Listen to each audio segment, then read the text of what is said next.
أعوذ بالله من الشيطان اللعين الرجيم بسم الله الرحمن الرحيم الحمد لله يا رب العالمين بارئ الخلائق أجمعين فاطر السماوات والأرض ثم الصلاة والسلام على سيدنا ونبينا وحبيب قلوبنا وطبيب نفوسنا أبي القاسم محمد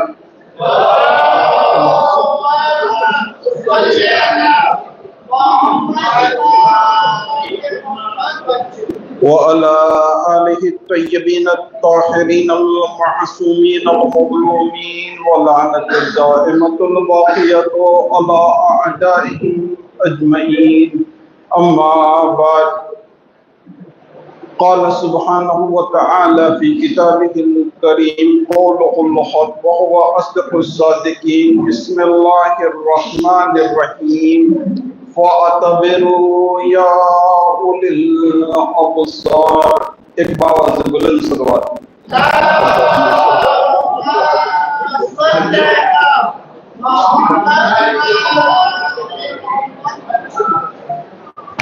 પરવરદિગાર આલમનો લાખ લાખ શુક્ર અને અહેસાન છે કે અલ્લાહે પોતાની મહેમાન નવાઝીના મહિનામાં આ મોકો આપ્યો કે ઇમામ ઝમાન અલૈહિસ્સલામના મહેમાનોની ખિદમત કરીએ, કારણ કે તાલિબે ઇલ્મ જે ઇલ્મ હાસિલ કરવા માટેની કોશિશ કરે છે હકીકતમાં એ ઇમામ ઝમાન અલૈહિસ્સલામનો મહેમાન છે. અલ્લાહે આ તૌફીક આપી કે તમારા પાકો પાકીઝા દિલ જે એક છીપલા જેવા છે, સદફ જેવા છે, જેની અંદર અહલે બેત અલૈહિસ્સલામના ઇલ્મની અમુક બુંદોને રાખવાની તૌફીક ઇનાયત કરી, જે કયામતને દિવસે ઇન્શાઅલ્લાહ એક પાનીદાર અને કિંમતી મોતીના સ્વરૂપમાં હાસિલ થશે. હવે આ જે મુબારક મહિનાની અંદર આ મોકો હાસિલ થયો છે, મારી પણ અમુક જવાબદારીઓ છે અને તમારી પણ અમુક જવાબદારીઓ છે. મારી જવાબદારી છે કે હું ટૂંકની અંદર એવી વાતને બયાન કરું કે જેને સાંભળવી તમને ગમે, સાથે સાથે આ વાત તમારા દિલોના ઊંડાણ સુધી ઉતરી જાય અને આ વાત સમજવાના કારણે, દિલમાં ઉતરવાના કારણે તમને દીન અને દુનિયાનો કંઈક ફાયદો હાસિલ થાય. તમારી જવાબદારી છે કે જે વાત બયાન કરવામાં આવે અને ધ્યાનથી સાંભળવામાં આવે, કારણ કે ઘણી વખત ઇન્સાન ફિઝિકલ રીતે એનું શરીર અહીંયા હોય છે, પરંતુ એનું જીવ ક્યાં ને ક્યાં ભટકતો હોય. કાનમાં શબ્દો સંભળાતા હોય, પરંતુ એના અર્થ જે છે એ મતાલિબ દિલો સુધી પહોંચતા હોતા નથી. તો ઇન્શાઅલ્લાહ એક આમાદગી માટે બાવાઝ બુલંદ સલવાત પડો જોઈએ.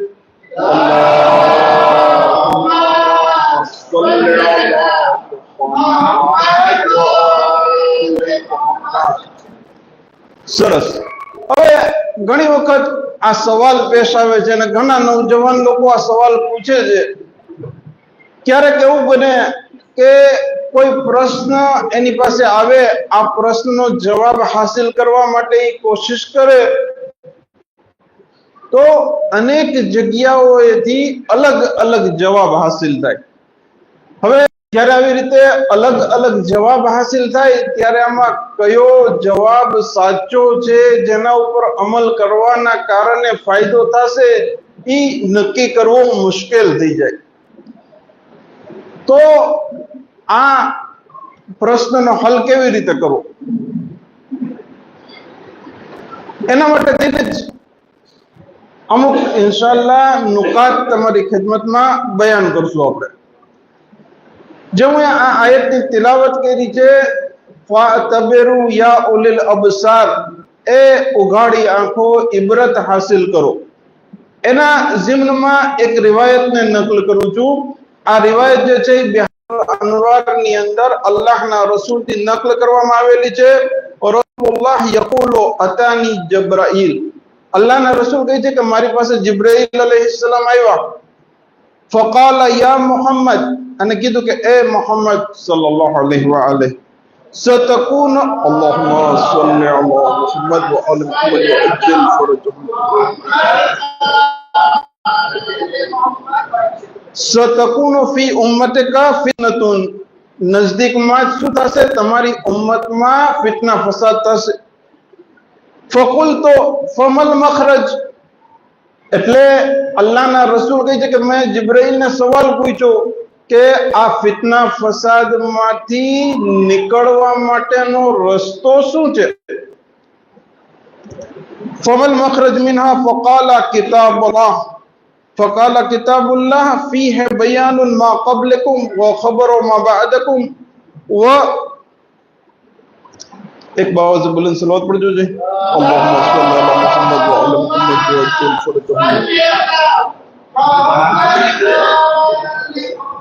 व हुक्म मा बैनकुम, તમારી પાસે અલ્લાહની કિતાબ છે જેમાં તમારા પહેલાના લોકોનો ઇતિહાસ છે, તમારા પછી ભવિષ્યમાં જે લોકો આવવાના છે એની ખબર આપવામાં આવી છે, અને આ બંનેના દરમિયાન જે કઈ તમારા માટે જરૂરી બાબતો છે એનો હુકમ આ અલ્લાહની કિતાબમાં બયાન કરવામાં આવ્યો છે. હવે આ હદીસ અને આ આયત બંનેને સમજવા માટે પહેલા બે શબ્દને સમજવા જરૂરી છે, એક ઇબરત અને એક ફિતના. પહેલા આપણે સમજીએ કે ઇબરત કેને કહેવાય. ઘણી વખત ઘણા શબ્દો આપણે વાપરતા હોય છે, પરંતુ આ શબ્દનો અર્થ શું થાય ને આપણે ડિટેલથી ખબર હોતી નથી. ઇબરત કોને કહેવાય? એક બનાવ બનેલો છે, આ જાહેરી બનાવ ઉપર આપણે વિચાર કરીએ, એના પાછળ છુપાયેલા કારણોને સમજીએ અને એમાંથી આપણા માટે જરૂરી નસીહતોને હાસિલ કરીએ. કેવી રીતે? એક મિસાલ આપીને સમજાવું.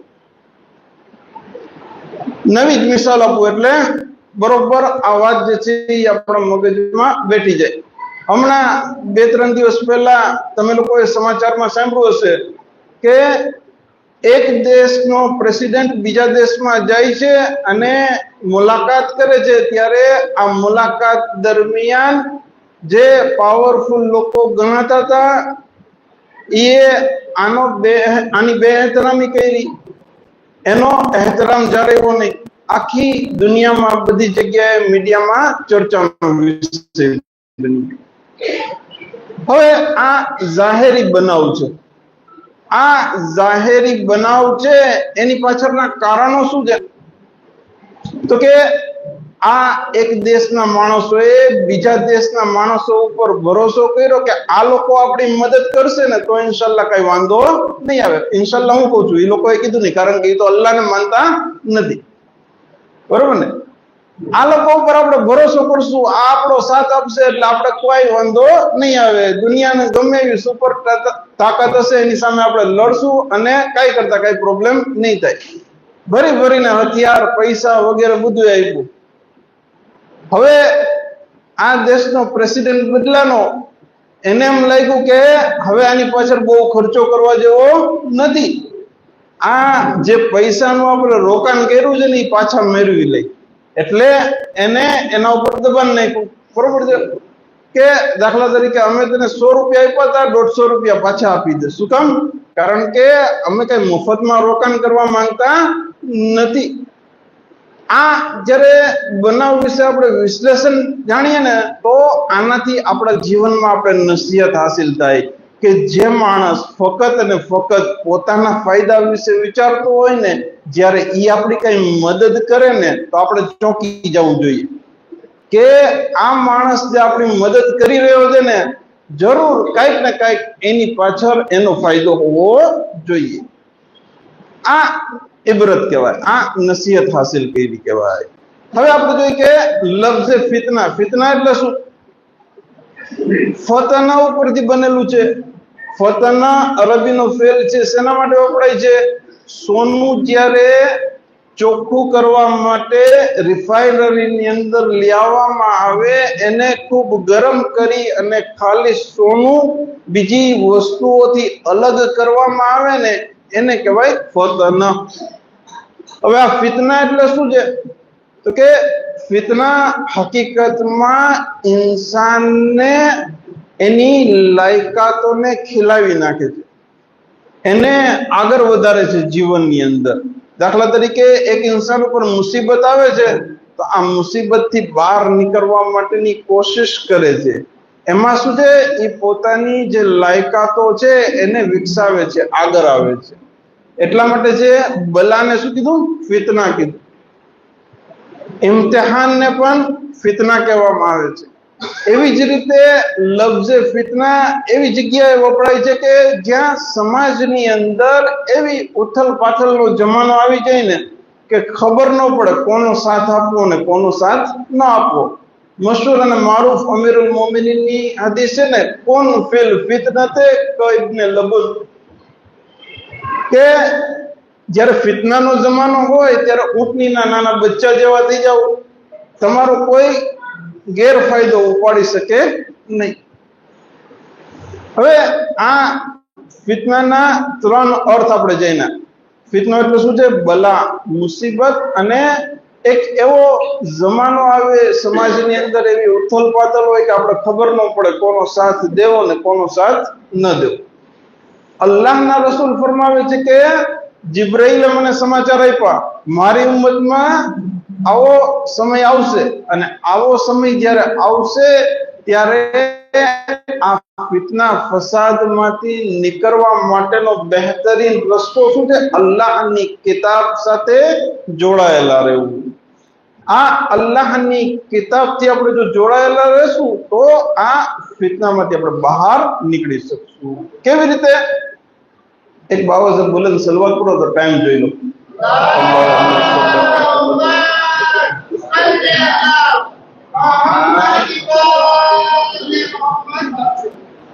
હવે ઘણી બધી વિગતો છે આની અંદર, પણ હું ફક્ત એમાંથી એક નુકતો બયાન કરું છું. કુરાન શરીફની અંદર આપણે જોઈએ ને તો ઘણી બધી જૂની દાસ્તાનો બયાન થયેલી છે. આ દાસ્તાનો જે બયાન થયેલી છે ને, ફક્ત દાસ્તાન નથી, બલકે આ દાસ્તાનોની અંદર હિકમતો ભરેલી છે, નસીહતો છે, જેને આજે આપણે આપણા જીવનની અંદર હિદાયતનો ચિરાગ બનાવી શકીએ છીએ. ઘણી બધી બાબતો છે. મિસાલ આપો, આ બધી જે ઉમ્મતો છે એમાં વધારે જિક્ર બની ઇસરાઈલનો છે. અને જોવા જેવી વાત છે કે બની ઇસરાઈલ વિશે રિવાયતની અંદર છે કે અલ્લાહના રસૂલ ફરમાવે છે કે ઇન્ના મસલ ઉમ્મતી મસલ બની ઇસરાઈલ, મારી ઉમ્મતની મિસાલ કેવી છે? બની ઇસરાઈલની ઉમ્મત જેવી. તાબકલ નાલ બિન નાલ, જેવી રીતે એક પગનું પગડખું બીજા પગના પગડખાની સાથે મળતું હોય ને, બિલકુલ બની ઇસરાઈલમાં બનેલા બનાવો જે છે ને, એ મારી ઉમ્મતમાં તકરાર થશે. બહુ સારી વાત એ છે કે આપણે જ્યારે અકાઈદની બહેસ કરતા હોય, આપણે જ્યારે ચાહતા હોય કે શિયા મઝહબ હક છે એ સાબિત કરીએ, ત્યારે આ હદીસથી આપણે તમસ્સુક કરીએ છીએ. આપણે એ વખતે આપણે બયાન કરીએ કે બની ઇસરાઈલના નકીબો બાર હતા, અલ્લાહના રસૂલના વારસદારો પણ બાર છે. બની ઇસરાઈલમાં દાખલા તરીકે હઝરતે હારૂનના બે દીકરા હતા, એના નામ શબ્બર અને શબ્બીર હતા. એવી જ રીતે આપણે પણ જોઈએ અમીરુલ મોમિનીન જે આપણા રસૂલના વસી છે, એના બે દીકરા હતા, એમનું નામ હસન અને હુસૈન છે. એવી જ રીતે બીજી સરખામણી. બહુ સારી વાત છે, કઈ વાંધોજનક નથી, બલકે આપણે આપણા મઝહબને હક સાબિત કરવા માટે આ હદીસને ઘણી વખત દલીલ રૂપે બયાન કરતા હોઈએ છીએ. પરંતુ સાથે સાથે ઘણા બધા બનાવો છે જે બની ઇસરાઈલમાં બનેલા છે ને આજના જમાનામાં આપણા માટે હિદાયતનો ચિરાગ છે. એના તરફ તવજ્જો કરવાની જરૂર છે. કઈ વસ્તુ છે? બહુ જ મુખ્તસરમાં ખાલી એક પોઈન્ટ બયાન કરવું. પોઈન્ટ આજે બયાન કરીશ, ઇન્શાલ્લાહ એનો જવાબ જે છે એ પછી આવતા દર્શમાં બયાન કરશું આપણે. બની ઇસ્રાયલના લોકોનો જે વતન હતું એ ફિલિસ્તીન હતું. ત્યાંથી એ લોકો પોતાનું વતન છોડી અને મદીનાની આસપાસ આવીને રહેવા લાગ્યા હતા. આ મદીનાની આસપાસ રહેવા માટે શા માટે આવ્યા હતા? તો કે આસમાની કિતાબોની અંદર આગાહી આપવામાં આવેલી હતી કે અલ્લાહના છેલ્લા નબી અહીંયા જાહેર થશે. એટલે આ અલ્લાહના છેલ્લા નબી ઉપર ઈમાન લેવા માટે, એની મદદ કરવા માટે પોતાનું વતન મૂકી અને મદીનાની આસપાસ આવીને રહેવા લાગ્યા. ફક્ત એવું નતું કે ત્યાંથી આવીને અહીંયા રહેવા લાગ્યા, બલકે પોતે તૈયારી કરી.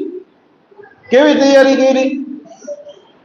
નૌજવાનોને તૈયાર કર્યા ફૌજ બનાવવા માટે, માલ ભેગો કર્યો, ઘણી રીતે આમાદા થયા, તૈયાર થઈ ગયા બિલકુલ કે જ્યારે અલ્લાહના રસૂલ આવે તો અમે શું કરશું? એના સાથે રહી અને એની મદદ કરશું. અને જોવા જેવી વાત તો એ છે કે જ્યારે આ યહૂદી લોકોને અરબના મુશ્રિકોની સાથે કઈ પ્રોબ્લેમ થતો ને તો એને ધમકાવતા. કેવી રીતે ધમકાવતા? કહેતા કે આ અમારા છેલ્લા નબીને આવવા દો, પછી અમે તમને જોઈ લેશું. આપણે કેમ મનકબત ની અંદર કહી છે કે જબ આએંગે ઇમામ આએંગે, જ્યારે ઇમામ ઝમાન અલૈહિસ્સલામ આવશે ત્યારે જે છે એક એક બદલો આપણે ચૂકવશું. જેવી રીતે પહેલા કાબામાંથી મૂર્તિઓ કાઢવામાં આવી હતી, ઇન્શાલ્લાહ આ લોકોને પણ આપણે કાઢી નાખશું, વગેરે વગેરે. વાત બિલકુલ સાચી છે. જો એ લોકો પણ આમ જ કહેતા હતા, આવી જ તૈયારી કરતા હતા. આપણે લોકો પણ આમ જ કહીએ છીએ, આવી જ તૈયારીઓ કરીએ છીએ. પરંતુ જ્યારે અલ્લાહના રસૂલ આવે છે, આ લોકો અલ્લાહના રસૂલને ઓળખે છે. યારિફૂનહુ કમા યારિફૂના અબનાઅહુમ. જેવી રીતે એક ઇન્સાન પોતાના બાળકોને ઓળખતો હોય ને, બિલકુલ એવી જ રીતે અલ્લાહના રસૂલને ઓળખે છે. છતાં પણ ઈમાન નથી લઈ આવતા, બલકે અલ્લાહના રસૂલના મુકાબલામાં આવી જાય છે અને એના દુશ્મન બની જાય છે. હવે ખરેખર અહીંયા આપણે વિચારવું જોશે કે કયા કારણો હતા જેના કારણે આ યહૂદીઓ જે પોતાનું વતન મૂકીને આવ્યા હતા, અલ્લાહના રસૂલ ઉપર ઈમાન લેવા માટે, અલ્લાહના રસૂલની મદદ કરવા માટેની તૈયારી કરી હતી. જ્યારે એ રસૂલ આવ્યા, આ રસૂલને ઓળખી લીધા, છતાં પણ આ રસૂલ ઉપર ઈમાન લેવાની બદલે આ રસૂલના મુકાબલામાં ઉભા થઈ ગયા. આનું કારણ શું? આપણે લોકો પણ આજે ગૈબતના જમાનાની અંદર આપણા જમાનાના ઇમામના આવવાની રાહ જોઈ રહ્યા છીએ. અલ અજલ કહી રહ્યા છીએ. ઇમામની નુસરત અને મદદ માટેની તૈયારી કરી રહ્યા છીએ.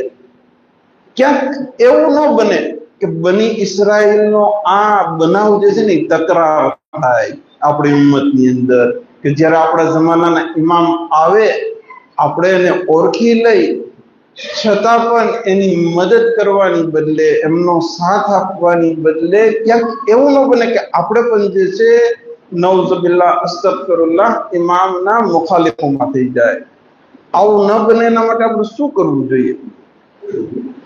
અહીંયા આપણે આ યહૂદી લોકો જે પોતાનું વતન છોડીને મદીનાની આસપાસ આવ્યા હતા, શા માટે આ લોકો અલ્લાહના રસૂલ ઉપર ઈમાન ન લઈ આવ્યા ને એના કારણો જાણવા જોઈએ. અને એ કારણો જો આપણી અંદર હોય ને તો એને દૂર કરવાની કોશિશ કરવી જોઈએ. ઇન્શાલ્લાહ પરવરદિગાર આલમથી દુઆ છે કે આપણે બધા લોકોને ઇમામ ઝમાન અલૈહિસ્સલામના નાસિર અને મદદગારોમાં જગ્યા ઇનાયત ફરમાવે. ربنا تقبل منا انك انت السميع العليم ما شاء الله لا حول ولا قوه الا بالله العلي العظيم. اللهم صل على محمد وعلى محمد. تقبل الله ان شاء الله.